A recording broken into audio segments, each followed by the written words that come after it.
Hello hi friends, எல்லோரும் எப்படி இருக்கீங்க? நாங்கள் நல்லா இருக்கோம், நீங்கள் நல்லா இருப்பீங்க நம்புகிறோம். வாங்க ஃப்ரெண்ட்ஸ், இன்றைக்கி காலையில் சாப்பிட என்னென்னு பார்ப்போம். இது வந்து இட்லி, சாம்பார், இது சட்னி. இது ஏன் இப்படி வாழையில கட்டியிருக்குன்னு சொன்னால், எங்களோட ஆட்டோ எங்களுக்கு ஓட்டுற அங்கிள் வந்து கண் இன்ஃபெக்ஷன் ஆகி ஹாஸ்பிட்டலில் அட்மிட் ஆகியிருக்கிறாங்க. அப்போ அவங்களோட வீட்டிலேருந்து காலையில் சாப்பாடு வராது, பகலுக்கு நைட்டுக்கு தான் வரும். காலையில் கடையில் தான் வாங்கி சாப்பிட்றேன்னு சொன்னாங்க. அப்போ பாவம் தானே, கடை சாப்பாடு அவ்வளோ நல்லா இருக்காதுன்னு சொல்லி இன்றைக்கி காலையில் நாங்கள் சாப்பாடு செஞ்சு தரோன்னு சொன்னோம். அதுக்கு தான் ரெடி பண்ணியிருக்குது. அவங்க அன்றைக்கி சாப்பிட்றதுக்கு வசதி இருக்காதுன்னு அப்போ இப்படி பேக் பண்ணால் அவங்க சாப்பிட்டுட்டு இதை வீசிடுவாங்க. இதுவும் பிளாஸ்டிக் பாக்ஸில் தான் அந்த சாம்பார் ஊற்றிருக்குது.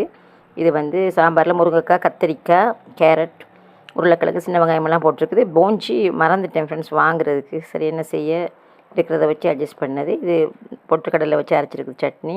பச்சை மிளகா, வெள்ளைப்பூடி, இஞ்சி, பொட்டுக்கடலை எல்லாம் வச்சு அரைச்சிருக்குது. நம்மளால் ஏண்ட உதவிகளை மற்றவங்களுக்கு செய்யணும் ஃப்ரெண்ட்ஸ். முடியாதவங்களுக்கு நம்ம செய்தால் நமக்கு அது ஒரு பெரிய புண்ணியம். ஓகே ஃப்ரெண்ட்ஸ், இந்த வீடியோ பிடிச்சிருந்தால் லைக் பண்ணுங்கள்.